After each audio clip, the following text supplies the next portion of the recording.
Welcome to the Angela Jane Show.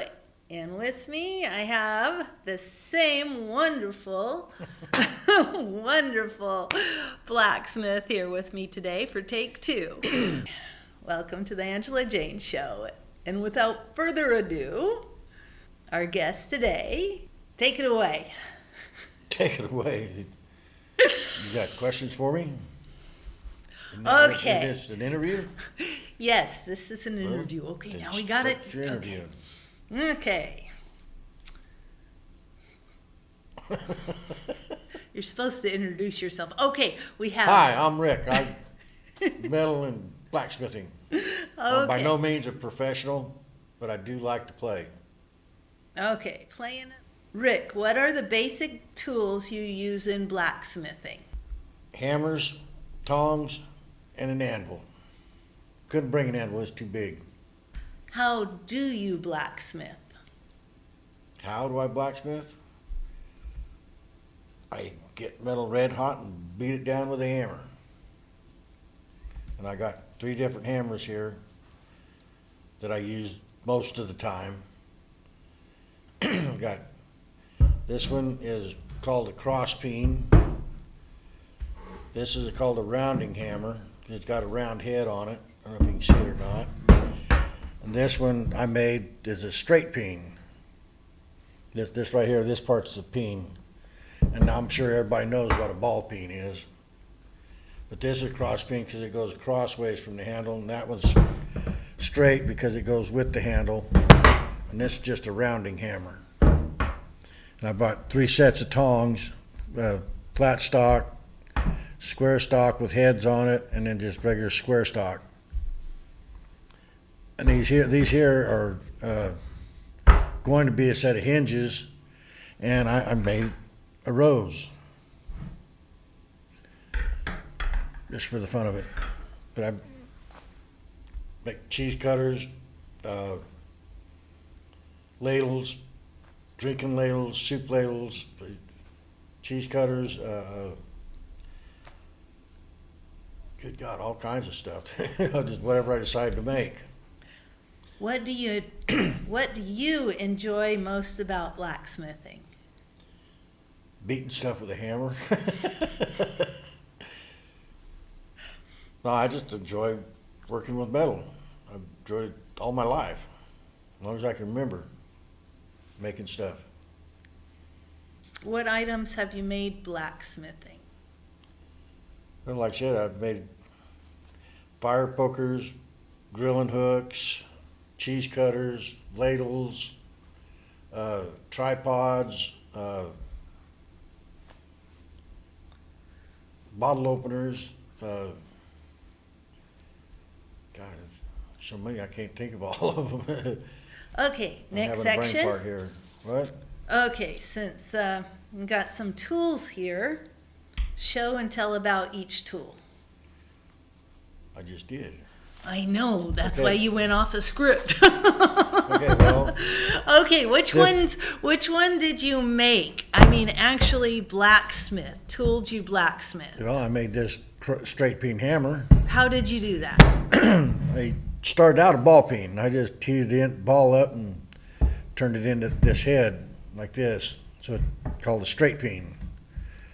And it's for when you use this part. When you hit metal, it pushes metal this way. If you use this one, you see it? This one, metal will move this way. I don't know if you can see that or not. This hammer moves metal this way. This hammer will move it this way. Spread it out, whatever. And then got different size tongs. This set of tongs, mainly for farriers. They use it for holding their horseshoes. This is for, you can see the end of it, square stock or round stock with like a head or anything else on it. And this here's for just straight square stock or round stock, just straight. Again, these here are going to be, if you can see them or not, there we go, a set of hinges. Well, one hinge. I still haven't made the other set yet. But you see how you heat it up and bend it the head around and then put pins through it. It'll be cut so they fit together when they're done. And that'll be a set of hinges. And I say, and then I made my rows. And how did you make the rows?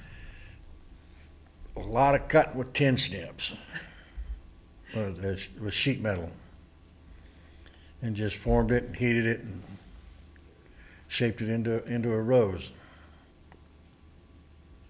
The hardest part was cutting the metal out.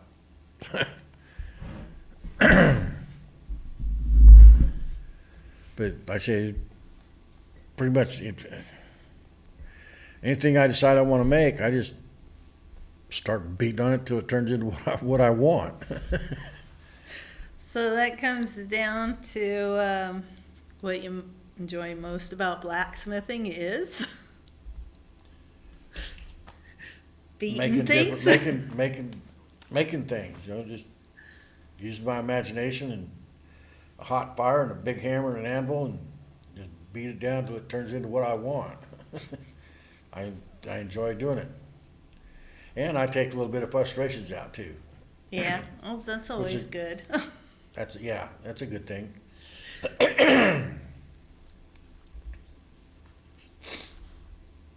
What? Anything else? Huh? I don't have any more questions. Do you have any questions? If you were the audience, would you have a question? What question would you like to answer?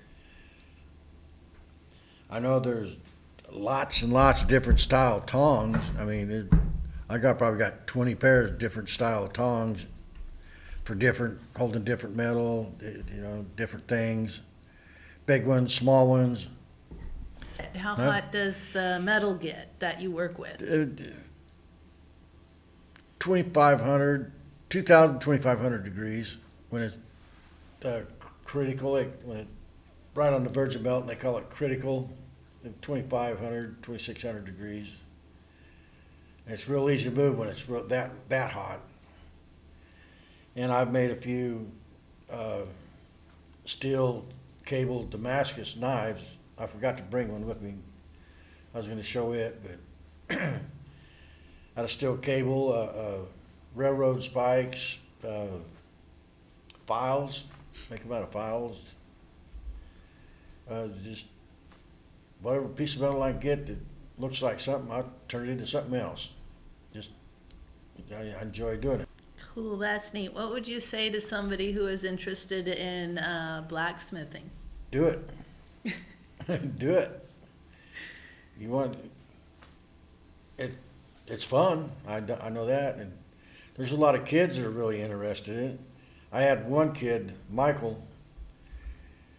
He was really into it, and his family packed up with Texas. But before he left, he was pretty damn good blacksmith. Time he got through, I taught him for about 2.5, 3 years, and he's got his own setup now. So.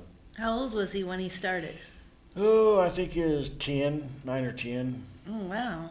And I helped him make a pizza cutter for his mother, and he wanted to make knives, but I kept telling him, that's bladesmithing. This is blacksmithing. You want to bladesmith, learn to blacksmith. Once you get that down, then you can move into the bladesmithing part of it. Because all the kids that want to come out there, first thing you want to do is make a knife or a sword or an axe or something sharp. Yeah, something to hurt somebody with. So, no, not yet. but he got really good at it. I can't remember his last name. Like I said, they moved to Texas, so. Maybe he's teaching now. Huh? Maybe he's teaching now. Maybe he's still there, if he's still doing it. But I'm pretty sure he is. Then there's one family. They got really good at it. They made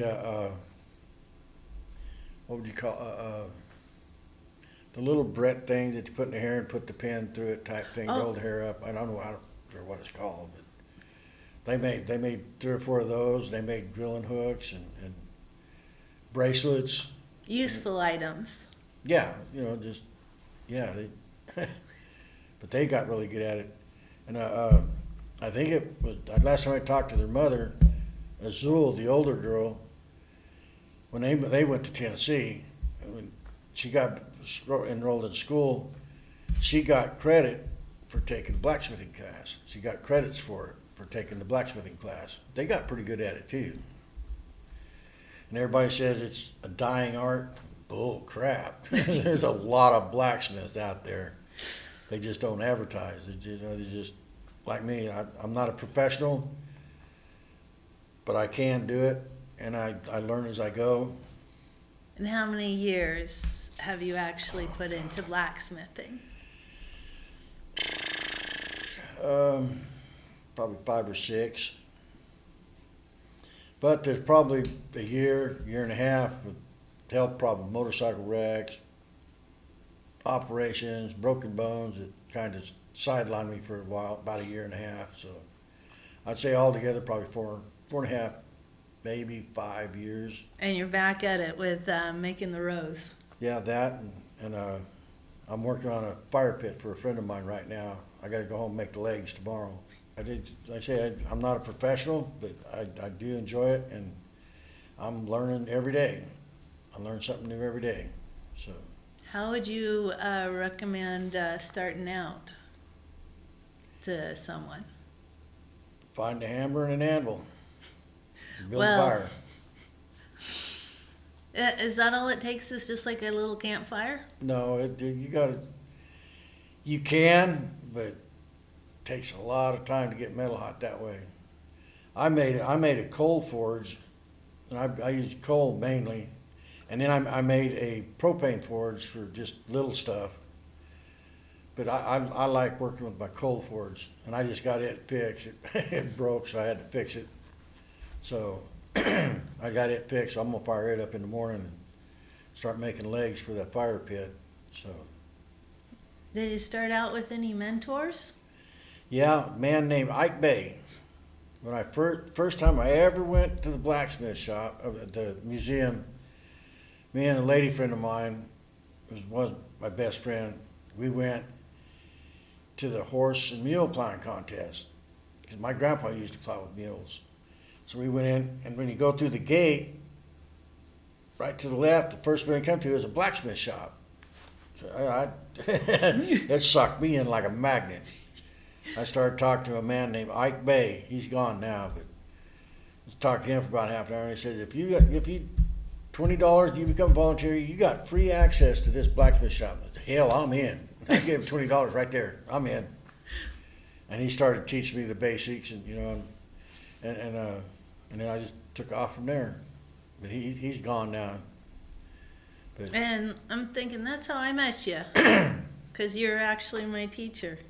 Wanted my daughter to get in and do some homeschool stuff and have hands-on, and I got to learn to hammer and find out. Need to build up my strength. it takes a lot of arm strength. A lot of arm strength. And I've made a few things too, and you're my teacher, and I want to let you know I really appreciate that, the time you took. Well, you got hammers and propane forge and coal forge. My coal forge is fixed now, so I can start firing it back up again. And I got lots of coal and coke, so I say I got to get down there tomorrow and fire up that coal forge and get the legs bent and shaped, get them welded on the fire pit. So, yeah, I say I enjoy fabricating, just making stuff from scratch. I say find a old scrap piece of metal and beat it into something that I want.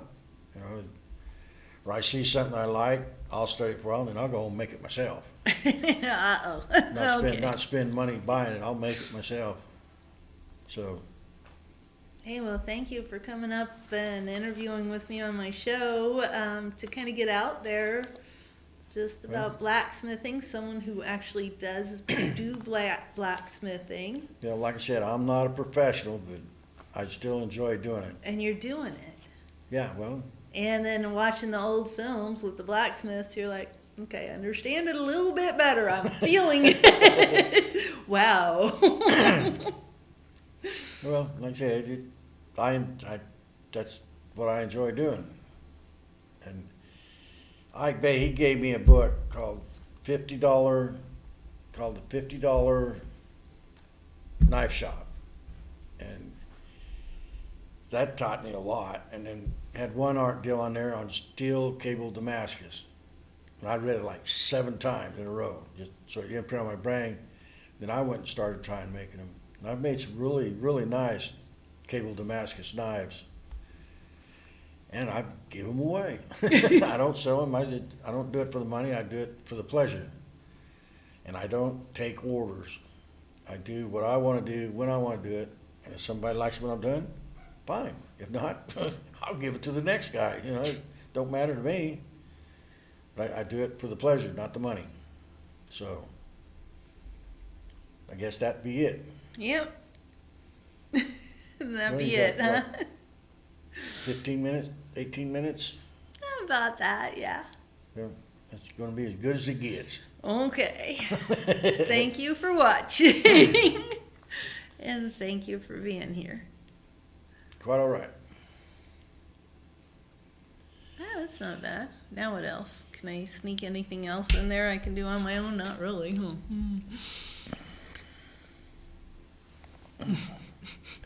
Yeah, this rose is for the doctor that did my surgery on my lung. I showed her pictures of it and stuff I did, and she said, maybe you'll make me something someday. And I said, you know what, I can do that. Yeah? And I showed her a picture of a knot I tied in a 1/2-inch piece of round stock, and she liked that, but she didn't see the rose. So I'm gonna give this to her when next time I go in for my next CT scan. I'll give that to her.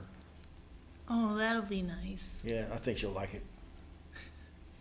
I've been contemplating painting it, but no. I might wax it so it doesn't rust, but I might Now, how do you wax stuff? just get it hot and melt beeswax on it. And that's it. Huh? Yep, that's it. That's how they did it in the old days to stop rust. They use beeswax because it's digestible. I mean, you can eat it. So the paraffin wax and stuff like that you can't eat, but beeswax, it is digestible. Kind of like when you make iron forks and stuff. Yeah, you make fork, spoon, any cooking utensil.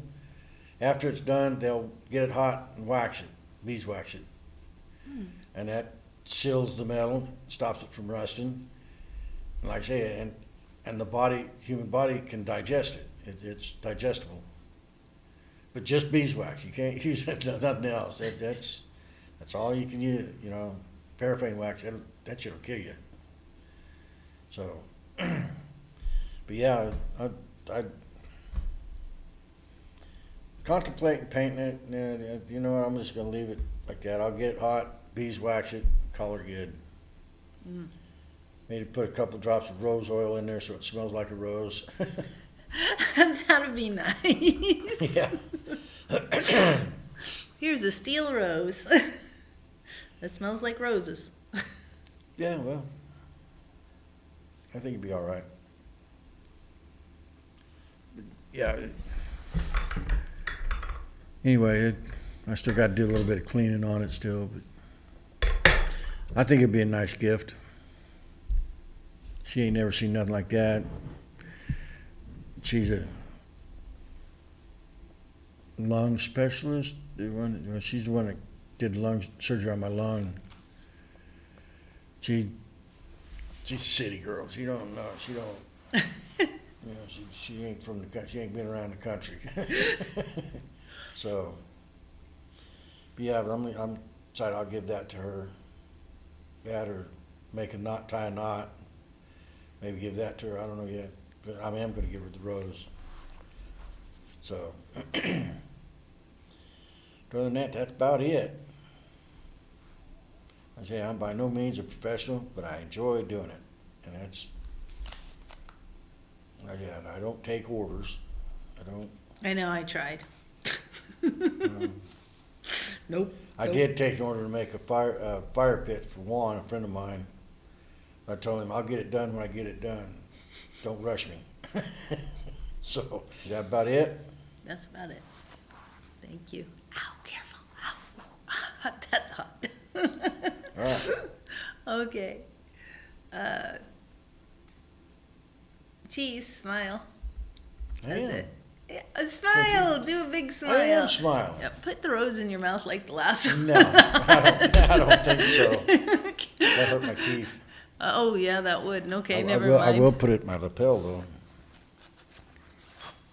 How's that? Oh, okay, that works. Wrong side. Wrong side. Yeah, where's my flashlight at? Where's my flashlight at home? There we go. Can't see it from the mic. Okay. Oh, we're done. I'm not sure. I just have to turn it off. We're done. Okay. We're done. All right, I'm gonna throw this shit truck. I'm gonna go home. Okay. Start some thank dinner. you. We'll have something and have another little video out there. Then I'll clean up my stuff and that's nice. Sounds heavy too. It sounds heavy too.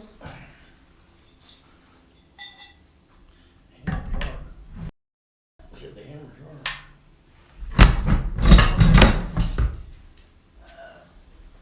Camera. Okay, there we go.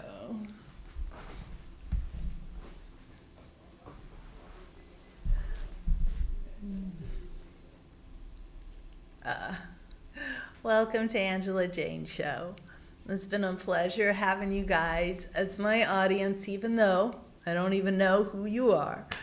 But I want to say thank you for being part of my YouTube television audience. And I just really appreciate you guys tuning in as I make a community show and share some of the local talents and just people around, you know, your everyday neighbors. Anyways, lots of love and enjoy. And get out there and do a little something of your own too. Till next time. Later.